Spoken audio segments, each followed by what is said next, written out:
Halo semua, selamat kembali di media pembelajaran matematika. Kali ini kita akan membahas logika matematika yang kedua, yaitu berisi tentang ekuivalensi, tautologi, kontradiksi, kontingensi, converse, inverse, dan kontraposisi. Ekuivalensi. Apa itu ekuivalensi? Dua pernyataan majemuk A dan B dikatakan ekuivalen jika memiliki nilai kebenaran yang sama. Ditulis A ekuivalen B. Perhatikan tabel berikut.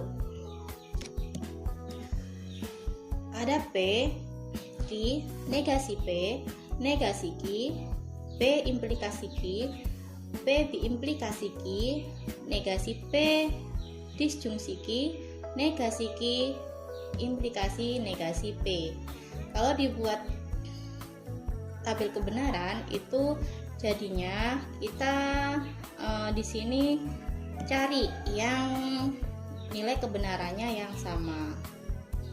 Jadi kayak gini, P maka Q itu BSBB, kemudian negasi P atau Q juga BSBB, kemudian negasi Q maka negasi P juga BSBB. Nah, untuk kebenaran yang sama ini kita sebut sebagai ekuivalen. Jadi P maka Q itu ekuivalen dengan negasi P atau Q. Ekuivalen juga dengan negasi Q maka negasi P.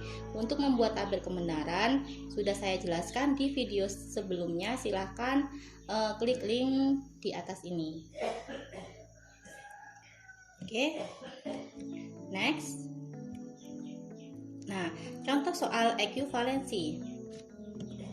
Pernyataan yang senilai, jika Amir dipukul maka Tuti menangis. Jadi ini P implikasi Q. Implikasi Q. Kita lihat dulu jawabannya. Pilihan jawabannya di sini pakainya pakai dan sama atau. Jadi kita kemungkinannya pakai ini ya, negasi P atau Q. Jadi yang depan dinegasikan dulu, kemudian dihubungkan dengan atau, yang belakang tetap. Yuk, yang depan dinegasikan.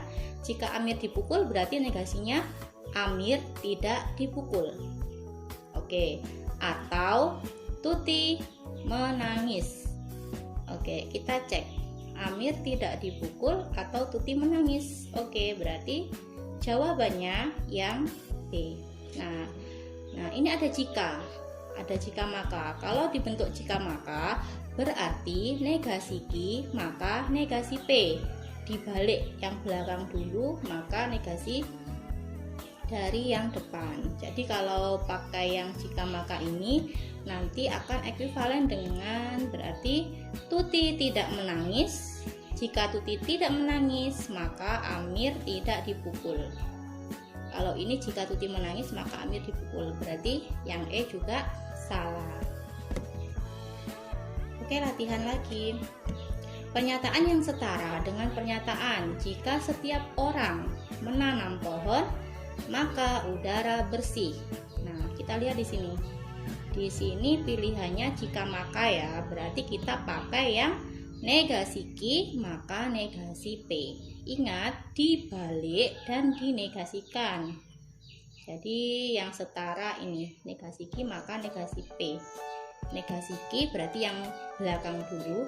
Jika kalau udara bersih berarti jika udara tidak bersih, maka kalau setiap orang negasinya kan ada beberapa orang plus tidak gitu ya. Jadi ada beberapa orang tidak menanam pohon.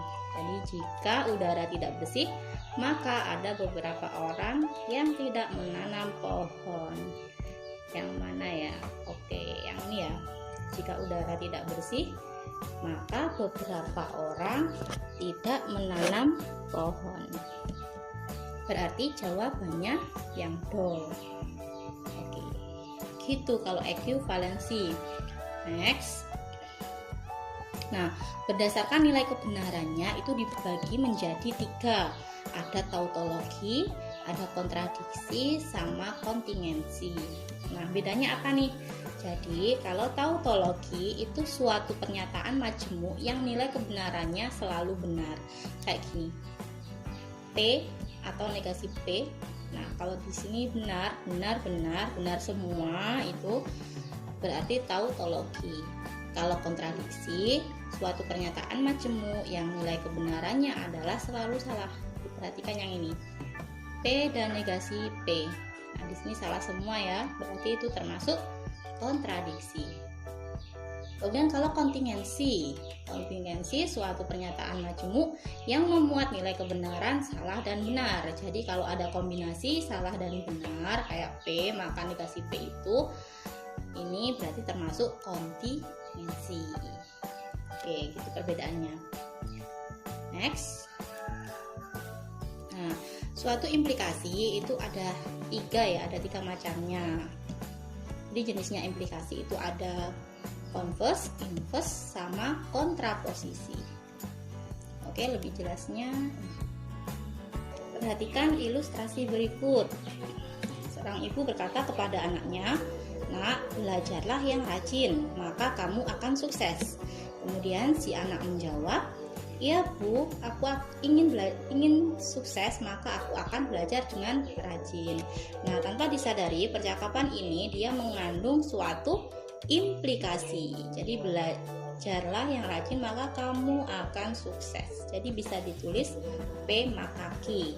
Kemudian kalau dicermati kata-kata si anak, "Aku ingin sukses, maka aku akan belajar dengan rajin." Kan ini kata-katanya cuma dibalik gitu ya. Jadi bisa disimbolkan dengan Q maka P. Nah, percakapan ini sudah termasuk suatu converse. Kalau dibalik begitu berarti dia suatu converse. Jadi perbedaannya converse, inverse, dan kontraposisi itu seperti ini. Nah, jika implikasi P maka Q, untuk menjadikannya dia converse tinggal dibalik Q maka P. Dibalik saja. Kemudian kalau untuk menjadikan inverse dia tidak dibalik, namun keduanya itu dinegasikan. Kemudian kalau kontraposisi itu dibalik, Q-nya jadi di depan, P-nya di belakang dan dinegasikan. Yuk kita cermati contoh berikut. Tentukan converse, inverse, dan kontraposisi dari pernyataan jika semua orang memakai masker maka kondisi aman. Nah, converse-nya tinggal dibalik, berarti jika kondisi aman maka semua orang memakai masker. Oke, easy kan? Kemudian kalau inverse tidak perlu dibalik namun dinegasikan. Jadi negasinya jika semua orang memakai masker, semua itu berarti negasinya beberapa plus tidak. Jadi jika beberapa orang tidak memakai masker, maka kondisi tidak aman. Oke, itu inverse-nya. Kemudian kalau kontraposisi itu letaknya dibalik dan dinegasikan, jadi dari belakang dulu. Jika kondisi tidak aman, maka beberapa orang tidak memakai masker. Oke, cukup jelas ya. Nah, sekian dulu pembelajaran kita hari ini, semoga bermanfaat. Ditunggu logika matematika yang ketiga, yaitu penarikan kesimpulan. Baik, saya akhiri. Wassalamualaikum warahmatullahi wabarakatuh.